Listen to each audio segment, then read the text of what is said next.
Okay, so I don't know what it is with my flying lately, but we have more problems. On this flight, there's a storm overhead, so we can't take off.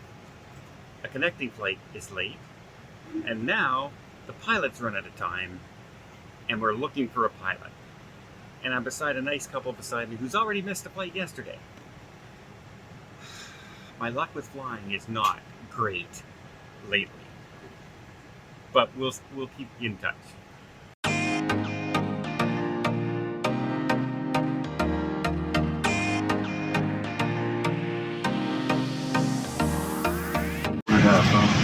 That end of the deal is complete. One of our first stops, we fly circling with three pilots, one relief pilot, and one of the gentlemen who was commuting in from another city was commuting in when this rain hit, and they actually diverted to another city. So I haven't gotten a word yet from the flight operations duty manager for whether or not they're going to wait it out, try to get this guy here as soon as possible, or they're probably also working on getting another pilot. So I'll let you know as soon as they let me know. And thanks for your patience. I appreciate it. All right. I look a little disheveled and I look a little bit of a mess. But I arrived at the Movenpick Hotel after 24 hours traveling again.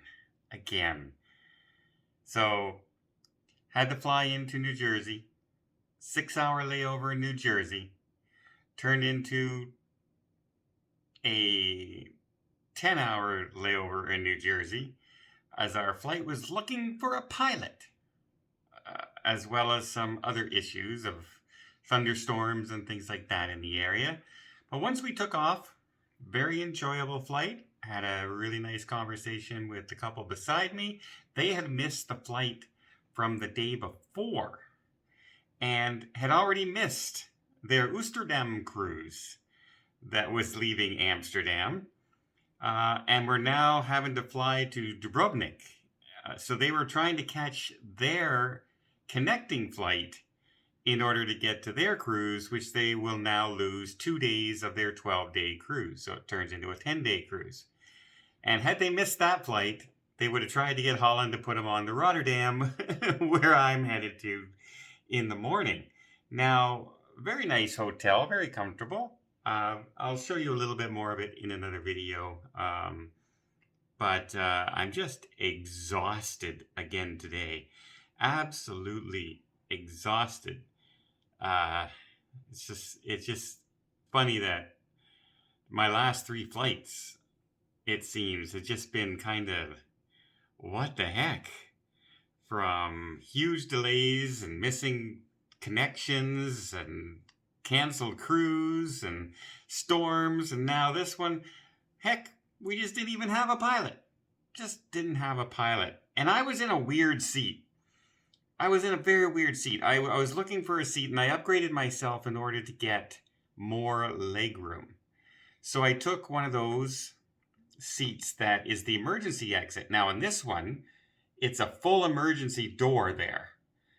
And then it's the wall, and the actual stewardess sits against the wall when they're taking off. So there's tons of leg room.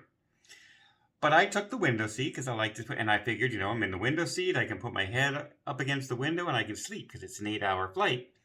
Well, no, because the door kind of sticks out like this from the wall, and that's right where my knee is. So I have to kind of sit kitty corner with my knees aiming in one direction and my body leaning in another. And so it wasn't the greatest, most comfortable upgraded seat I've ever sat in.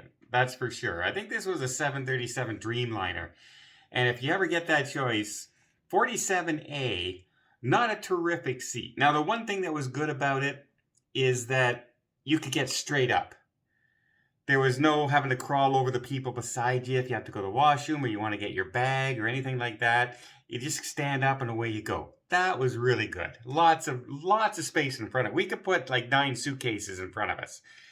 But a catch there is that there's no seat in front of you. So you know how if you have a drink in your hand, like a bottle of pop or something, and you put it in that little pouch that's in the seat in front of you in the backrest. Well, there is no backrest, so you can't put anything there. And if you bring anything on board and they say, well, you have one luggage up top and then your other smaller carry-on has to go under the seat in front of you. Well, there's no seat in front of you, so you can't put anything like that in front. So I had a little bit of bags of some snacks or something in case I didn't know if we were going to get fed on this flight. So I literally had to put the bag up top with my luggage and everything. So every time I wanted to grab something from my bag, I had to get up and pull down everything. And there was other bags stacked in front of my bag. It was just inconvenient. Where if it would have been the seat in front of me, I could have just shoved it underneath in front. But it's a bit nitpicky, I think. Because actually, as long as the flight gets me there and it's not a bumpy ride like this, I'm pretty happy, especially when you fly almost entirely over the ocean. And so I enjoyed that. And then I'm here in Amsterdam. Unfortunately, I've been so tired, I haven't been able to get out and walk around. But here, let me flip the camera around a little. You just take a look at my sunset. Here in Amsterdam, the river cruises below me. There's a pirate ship. Every port has to have a pirate ship going by. And you can just see the sun drifting behind the cloud bank behind there. Really pretty room from the hotel here. And that's the big train station right there where all the trains go in. Yeah. Interesting day of travel once again. And it's not even my way home this time. It's my way here. But I'm here. And the hotel's been nice. The people here have been nice at the hotel. I got here at 9:30 in the morning and they checked me in. How many hotels can do that for you? Not too many, I don't think.